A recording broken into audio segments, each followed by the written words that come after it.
Hey, what's up, y'all? It's your girl Tara, the Battle Rap Groupie.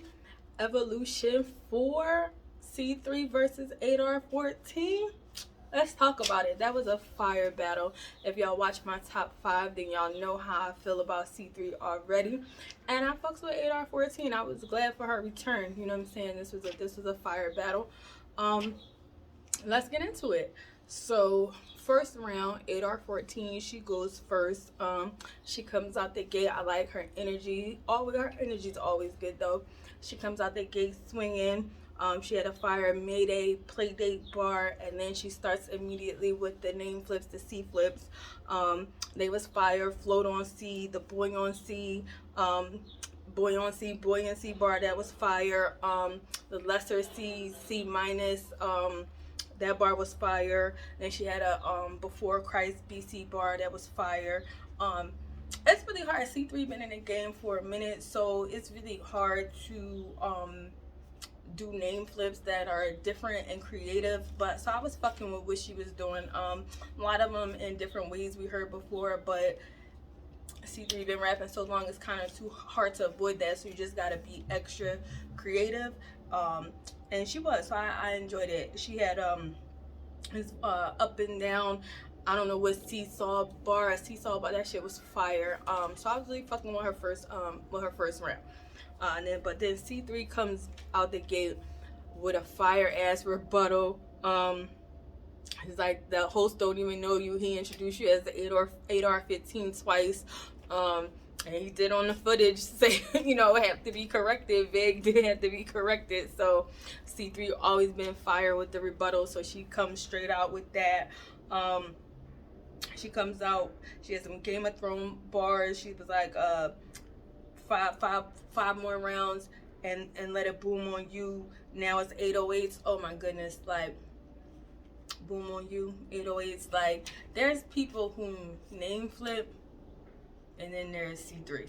Like that's only how I could describe that. Like a lot of people name flip, but C3 is like the best, one of the best females, maybe the best battle rappers, period, dare I say it, with the name flips. So she just went on a tear. She was like, with 8 flips, Halo, give you 8 a.m. in the morning, or like it was just everything on point 8. I got dimes. Like she was just cooking.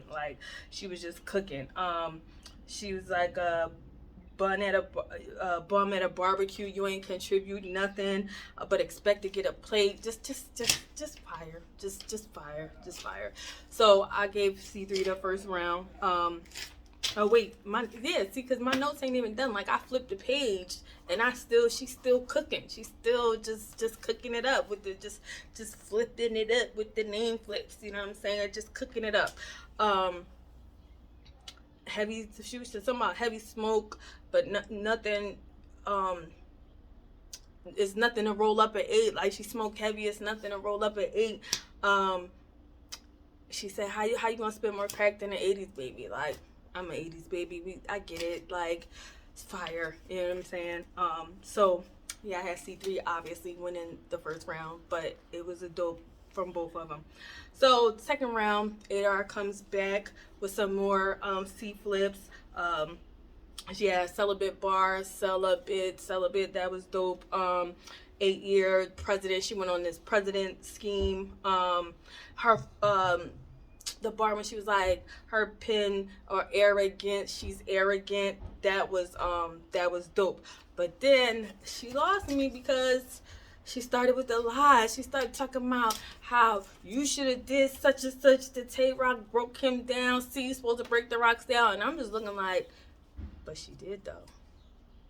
But she did. Like she did. I'm still waiting for niggas to debate me on the battle. Like I'm still waiting. No one can tell me what Tay Rock did more than say, you better act like you know a bunch of times. Like nobody could tell me. So I'm still waiting. So for me, those bars fell flat. Like you're not gonna be able to tell C3 what she should have did against Rock when she fucked that man up. Like so it kind of fell flat to me after that. She had some anime bars that the crowd was feeling. I don't really watch anime, but it was hitting. And then the rest of the round was kind of a little bit of filler to me. So I don't know, maybe that's my Tay Rock bias. I just kind of zoned out after that. I'm gonna keep it real. But then C3 comes back again with 2 rebuttals. You know what I'm saying? And then she takes the name flips to a whole new level. Not only is she flipping 8R for a teen's name, she's flipping C's and 8s in the same bar, like her and 8R. See, when they talk about its levels, like that's the levels. I don't have a problem with us saying like it's levels, but just explain the levels. Like, so both of them was name flipping. So C3 went and took it another level and was like, nah, bitch, I ain't just gonna flip your name. I'm gonna flip both of our names together. You know what I'm saying? And still make it fire. And that it was fire. You know what I'm saying? Yeah, so she was flipping it. The Arby's, we have the meats, co-parents, we gotta speak.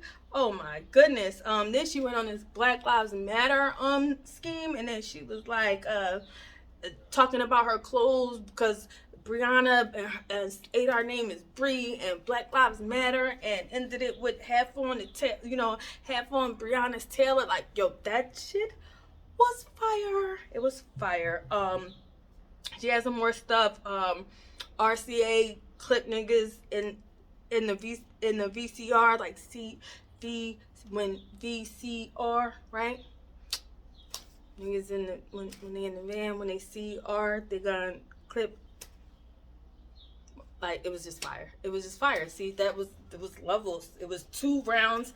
8R came with the name flips, and C3 took it to another level and took both of their names and flipped it. So that's how I'm gonna need y'all to commentate on the battles and judge the battles. Just, you know what I'm saying? It's levels. Explain the fucking level, okay? So anyway, so round 2, gave that to C3 too. So at this point, Shotty wins the battle, but it's still a fire battle. So 8R comes back, you know what I'm saying, on round 3. And she was kind of slow, you know what I'm saying. She had a couple bars that hit.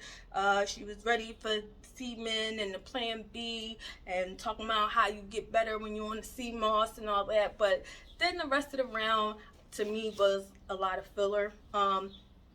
So it was still cool, but yeah, I didn't really have too much.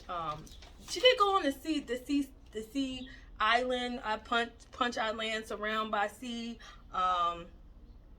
And she started talking about how 3. She started using their numbers, talking about how 3 is less than 8 at the end. So she was kind of in and out. Like, the round started off good. It was like some filler in the middle, and then she went on to the numbers flip and using the numbers in their name to say why she was better. So it was a fire round. It was a dope round. But once again, C3 comes right back with some rebuttals to what she was to the 3 being less than 8. Rebuttal in that, and then she came in with some jokes saying that she looked like a overcooked Jazz. But honestly, like, in the 3rd round, she had a little bit of filler too. You know what I'm saying? In the middle, she had the Ocio Ocho 8 bar that was fire. It seemed like niggas ain't really catch that. You know what I'm saying? But that was fire. Yeah, she and then her DMX bar was fire. She was like, rest in peace to DMX. I'm still double R. You know what I'm saying? Just R, 8R, 15. I'm double R. So that was dope. But even with her 3rd round not being as fire as the other 2, it still was, to me, I preferred it over 8R's round. But it's however you want to call it, like a 2-1, a gentleman's 30, like, either one, I can't really be mad. You know what I'm saying? What y'all think about the battle? Overall, I was happy to see 8R back and C3 back, even though she battled a lot in these last couple months. But I was glad to see both of them back on Queen of the Ring. So let me know what y'all thought about the battle. You know what I'm saying? If you disagree, if you agree, and holla at me. It's Sarah, the Battle Art Groupie. I'll talk to y'all later.